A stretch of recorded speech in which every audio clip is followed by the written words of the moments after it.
Hi, this is Chris with Priasoft. I want to walk you through our Office 365 migration scenario. So what I'm going to do today is I'm going to show you our Mailbox Migration Manager component of the Priasoft Migration Suite for Exchange. Essentially what this does, it allows us to build what we refer to as a batch. And essentially a batch is a configuration wrapped around a grouping of objects. And then essentially once we have that batch, we can go ahead and execute on it. So this is the main wizard screen. This is the welcome screen. Most interesting thing about this screen is the ability to templatize your configuration.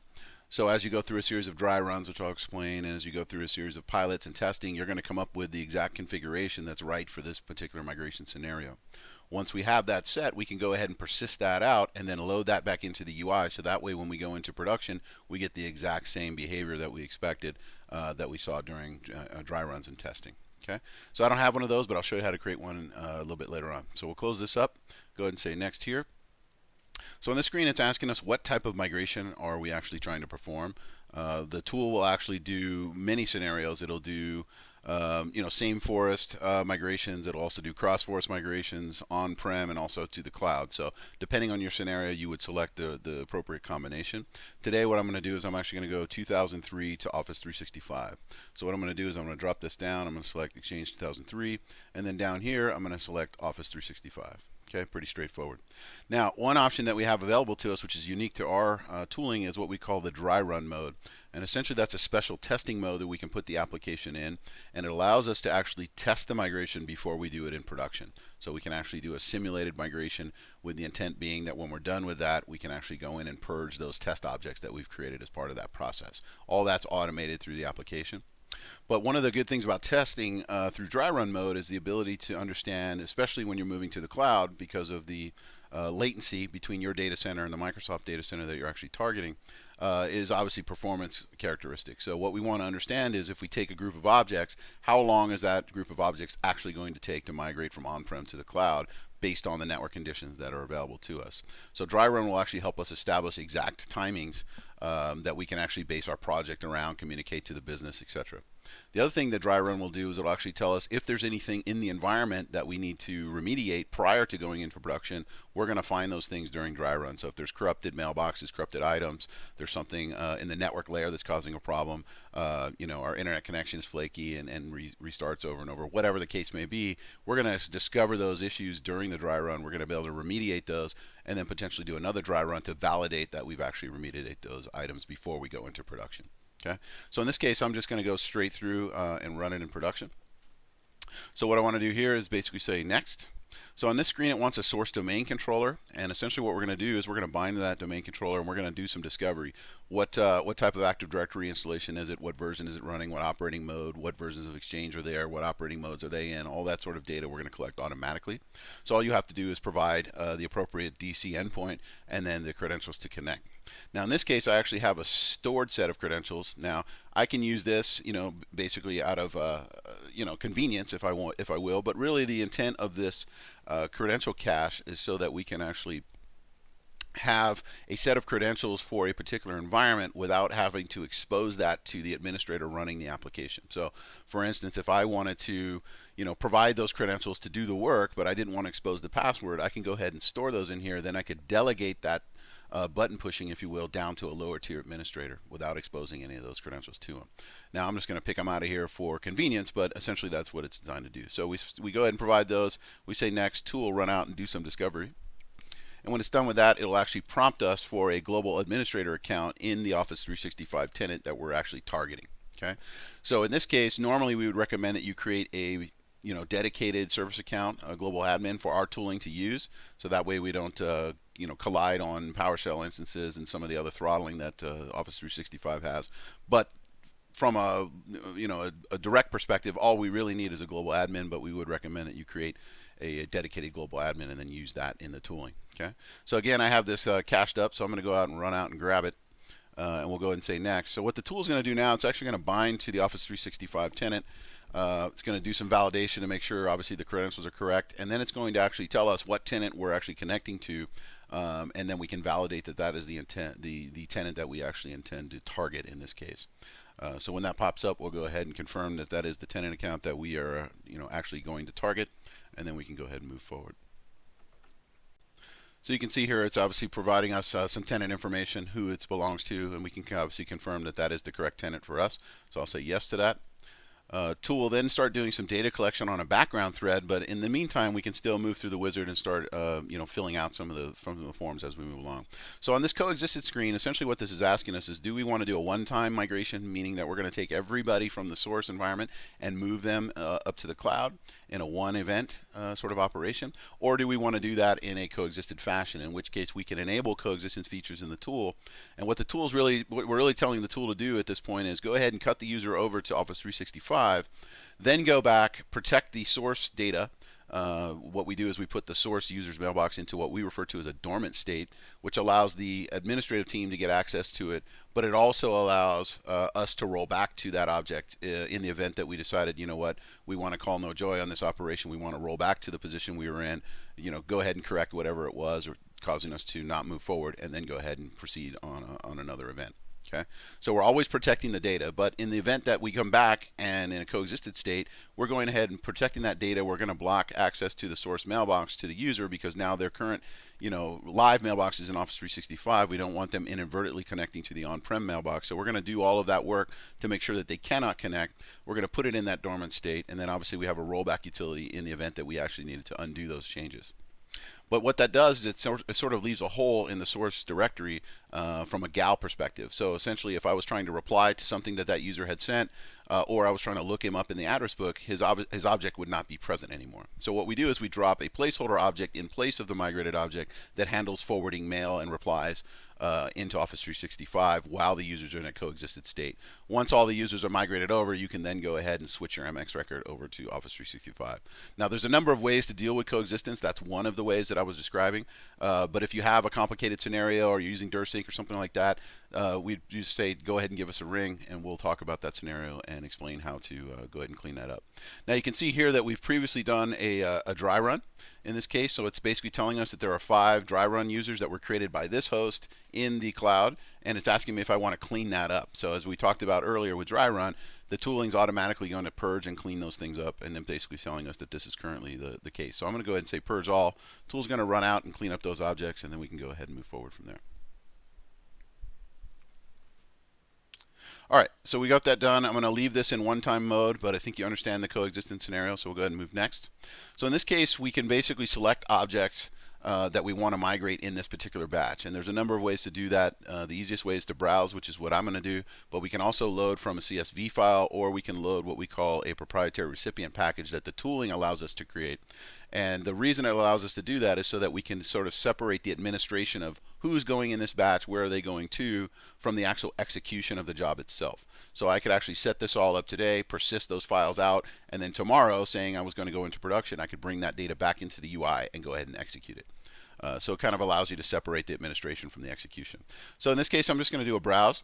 And what this does, it brings up a proprietary browser that we've written. And you'll notice I don't see anything in this view, and that's because we're actually focused at the root of the domain, and there are no users in the root container of the domain.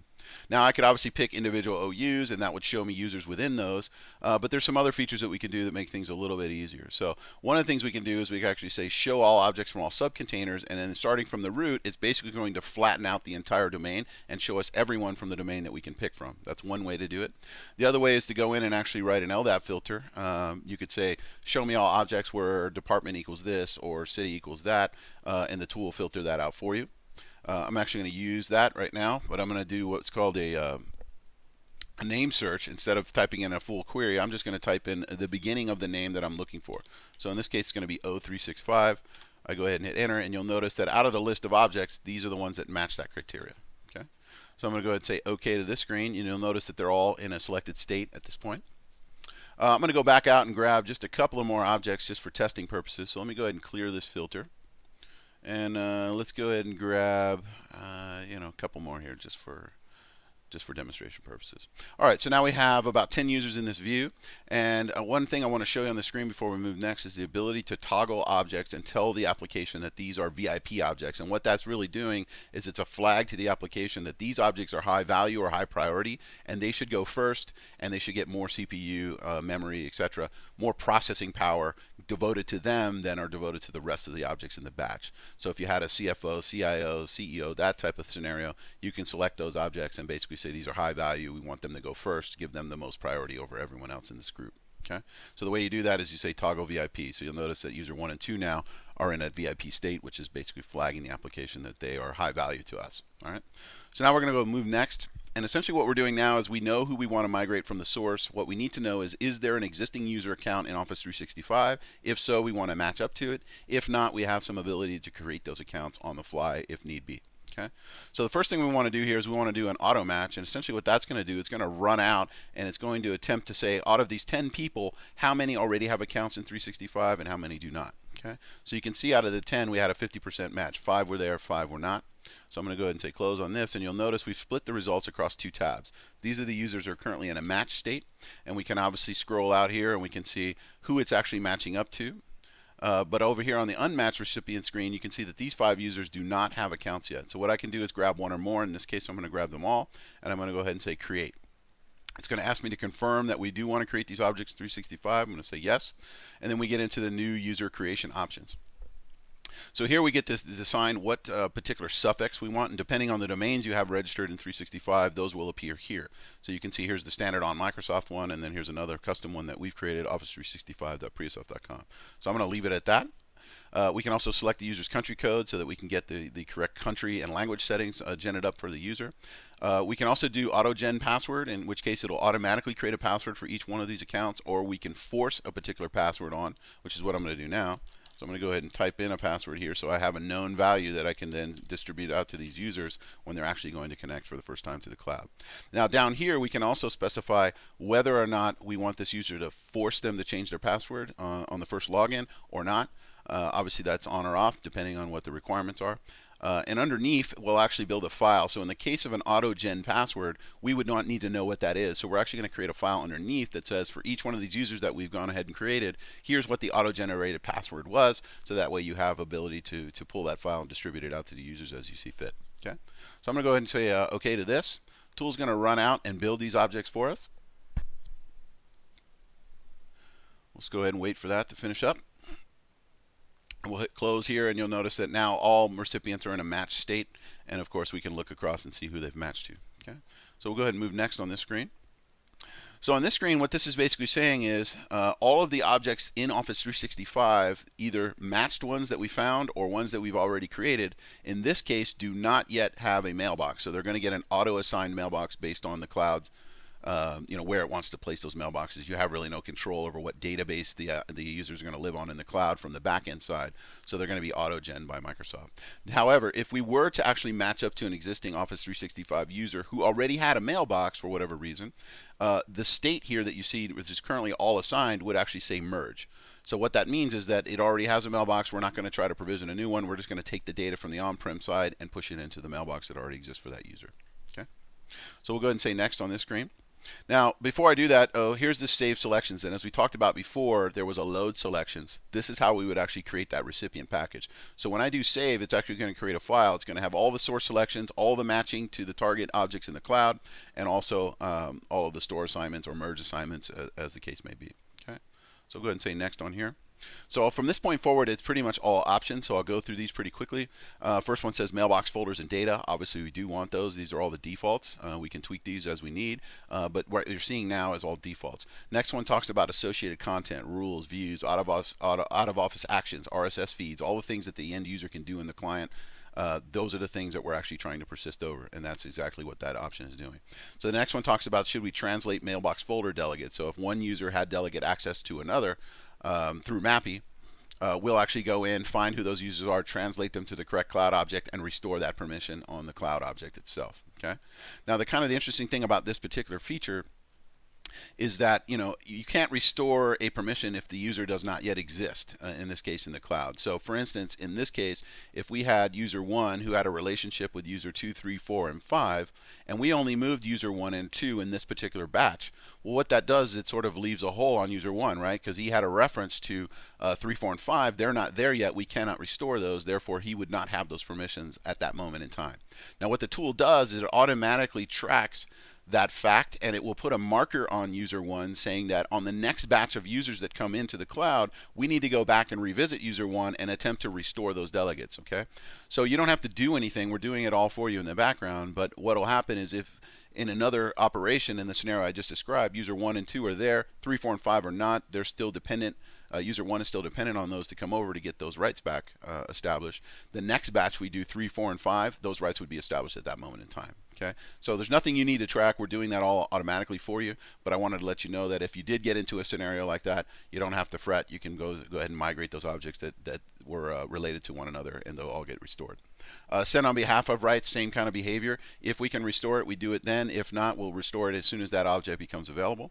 And one of the interesting features that's unique to our tooling is the ability to do what we call a two-stage migration, or what we refer to as a backfill-based migration. And this really helps with latency, especially when moving to the cloud, obviously from speed and performance reasons. And what this allows us to do is go in and say, all right, I want to migrate these 10 objects, but I only want the last, in this case, say 45 days worth of their most recent mail, and then I want to do a two-stage backfill. Okay, so really what this is telling the application is go ahead and cut the users over so that they become live in the cloud with the last 45 days of their most recent email.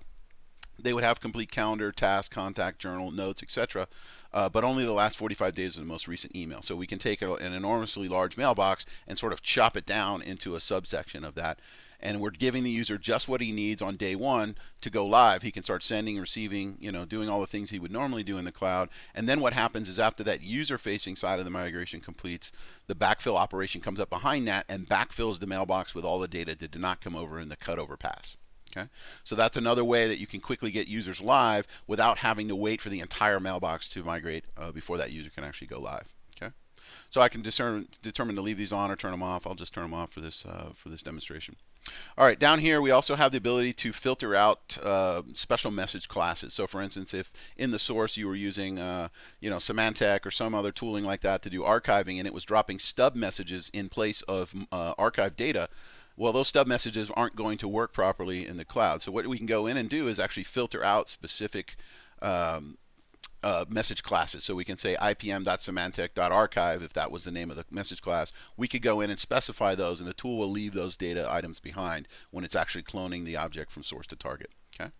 By default, it's going to pick up all the standard message classes, but if you do have by default, it's going to pick up all message classes, but if you do have specific ones in the environment that will not work in the cloud, you go ahead and filter those out using this button here. Okay? So go ahead and say next on this screen. So on this screen, again, more options. This one basically says, do we want to bring display level attributes from the source object onto the cloud object? Okay, it's totally up to you if you want to do that, but obviously that represents address, city, state, zip, department, phone numbers, fax numbers, etc. Okay. On the Exchange mailbox settings, we also have some control over some of the settings down here, whether or not the object should be hidden from the address book, whether or not we should allow OWA, MAPI, ActiveSync, etc. We can either try to copy those settings from the source into the cloud, or we can say go ahead and enable it or force it on in the cloud, disable it in the cloud, or don't change it, basically whatever the default might be. So you have some control over those behaviors as well. So I'll go ahead and move next here.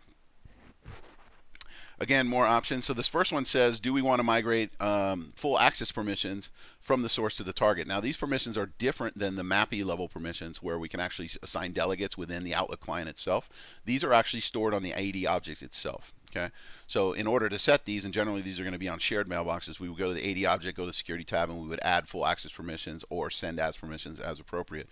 And essentially by enabling these two features, the tool will actually go out and grab those non-inherited permissions, translate them, and actually restore them onto the object in the cloud. Okay. So on the scripting side, we have the ability to run custom scripts. So if you have some additional behaviors you want the application to do as part of the migration, you can run those in 3 places. The first one would be before the entire batch runs. The second would be before the mailbox itself, an individual mailbox migrates, we'll call a script. And then of course we also have a post mailbox script which runs at the end of the migration process. Now you can run scripts in all of these positions or just one, it's totally up to you. Now on the pre-mailbox and post-mailbox scripts, we also have the ability to pass out parameters. So we know data about the target object, we know data about the source object, and we can basically use tokens to replace those. So for instance, on your command line, you could say, call my script, and I needed you to pass it the UPN of the cloud object, or I needed you to pass me the legacy exchange DN from the source AD object. Whatever the case is, we'll go ahead and replace those parameters and go ahead and call your script and send the appropriate data out to the script. Okay. Now on the performance tab, this is basically where we're saying how many objects do we want to migrate concurrently.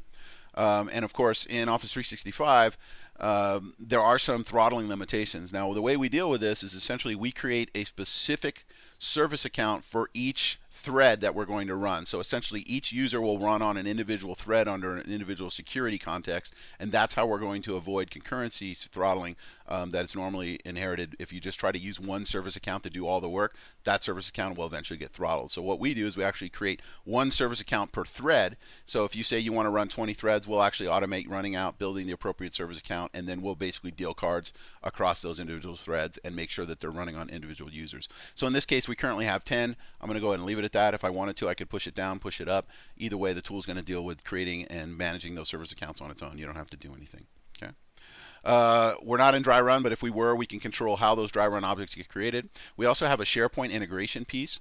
So essentially, as the migration's occurring, there's generally some reporting that needs to roll up to higher level team members, management, etc. Now that data is going to be available here on the migration host in various formats.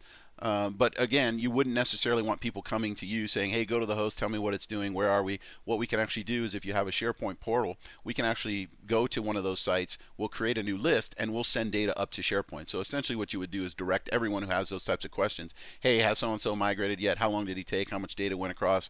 All the metrics, whatever they might be interested in, we're going to post that up to SharePoint, and they can go there and find out what's going on with the migration itself. So kind of a nice thing so that the users or higher level people who aren't necessarily involved in doing the migration, but are stakeholders in it, they can go there and look for data should they need to. Okay.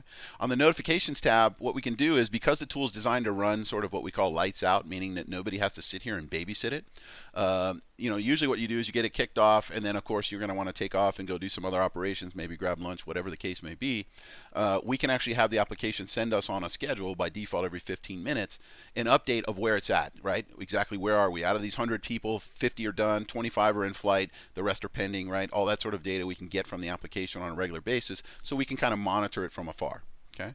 Now the way this is sent, it's not actually using SMTP relays locally. What it's actually doing is it's taking it in a secure package, it's sending it up to our cloud service in Azure, and then from there it's being dispatched out through our own email service. Okay. So we're not dependent on any email clients or any email servers that may be down or in maintenance mode or anything like that. Excuse me. We're actually doing it from the cloud itself. So again, if you need that, you can go ahead and turn it on. Scheduling tab, pretty self-explanatory. Do it now, do it at some point in the future. We're going to go ahead and say now, and I'm going to go ahead and say next here. All right, so on this screen, basically what this is asking us is, do we want to use our included tool, which we call Profile Update Manager? And essentially what this does is it deals with the Outlook client profiles post cut over to the cloud. Okay, so obviously we have a current scenario where we're moving from 2003 to the cloud. Our current Outlook client is currently attached to obviously our 2003 environment on-prem. Okay. Now, if we cut these users over without using a tool like this, well, obviously their mail client is going to continue to want to point at the source, right? Which is invalid now because we've moved them to the cloud. So we actually have a process called Profile Update Manager that will actually reach out and automate the desktop touch and actually touch the profile, reconfigure it for Office 365. So essentially, the way the process would normally work is user goes away, let's say on Friday, they come back on Monday, our process is already run, or it runs when they log into their desktop. Profiles recreated or fixed up, if you will, to point to Office 365, preserving any OSTs or any other settings they may have had, and then they just run the Outlook client, and presto, they're now attached to the cloud. So that's going to reach out and do all that automation, so you don't have to run around from desktop to do that. Okay. Now the way we normally deploy this is basically through a file share. So in this case, I'm going to go ahead and browse. That's what the application wants to know, is where are we actually hosting this. So in this case, I actually have a specific one for Office 365 versus on-prem. We can have as many of these locations as we want. But if you look here, you can see that it's on a domain controller in the net logon share, and then in a directory we created called O365 Profile Manager. Okay. So what's going to happen is we would then configure our client machines to look at this location, run an executable file from it, and that's what's actually going to do the work on the end user stations. And generally through group policy or login script is the best way to automate that. Now there's no requirement to use group policy or login script, but that's generally the easiest way to go about automating it. So I'm going to go ahead and specify that that is where my clients are going to be running the update process from. And then again, in this process, it's more than just fixing the profile. We have the ability to add services or remove services, force features on, force features off. So anything you can do from the the MAPI control panel, if you will, you can do through our tooling. So if you wanted to force MAPI encryption on, force it off. You wanted to force the user into offline cache mode, we can do that. We can also persist whether they were in cache mode. So lots of features to deal with how you want that Outlook client profile to behave and look at the end of the day. Okay, I won't get into that now, but you can certainly do that through the config editor here. Now down here we can actually save these migration settings, and remember, if in the very beginning we had the ability to load, this is how we would actually persist them. So if I persist these out, when I come back into the application on a subsequent run, I can load those settings back into the UI, and I don't have to deal with all this setup again. I've already done it once, it's already correct, and then again, I want to make sure that when I run it in production over and over and over, I get the same result every time. Okay. So I'm going to skip that, but I'm going to say next here. So again, on this screen, what it's basically saying is, all right, we're doing a cross-force migration to the cloud. It shows you some of the key features, whether they're enabled or not. What the tool is going to do now, though, it's actually going to run out and test all of the endpoints. And what that means is it wants to make sure that, given the credentials that we're running under and given some of the other requirements that we have, we want to make sure that we can get onto all the on-prem databases where all the users currently exist. And we also want to make sure that we can actually get onto an endpoint in the cloud to make sure that Office 365 is responding. There's an endpoint for us to get to, and that we can actually jump onto objects as we need to perform the migration. Okay, so I'm going to run this. It's going to actually do some endpoint testing. If the endpoint tests succeed, it'll actually kick off the batch. If the endpoints actually don't succeed, it'll stop and it'll say, hey, this particular endpoint is not available. You can then troubleshoot that. You can obviously restart the test. Once the test succeeds, it'll go ahead and move forward. The reason we want to test all these endpoints up front is because once it gets up and running, we don't want to have the first 10 users succeed and then 10 users below that fail because one of those endpoints that those other 5 users or 10 users we're referring to is down. So we want to make sure all endpoints are live before we actually kick off the migration. Okay. So we'll go ahead and let this finish. You can see all the endpoints tested successfully, and then this brings up our client or console application, and this is what actually executes the batch itself. Okay, so right now it's basically doing some maintenance work on the service accounts that we have available. Once it's done with that, the splash screen will go away, and you'll see the UI populate with the 10 objects that we're currently migrating in this operation.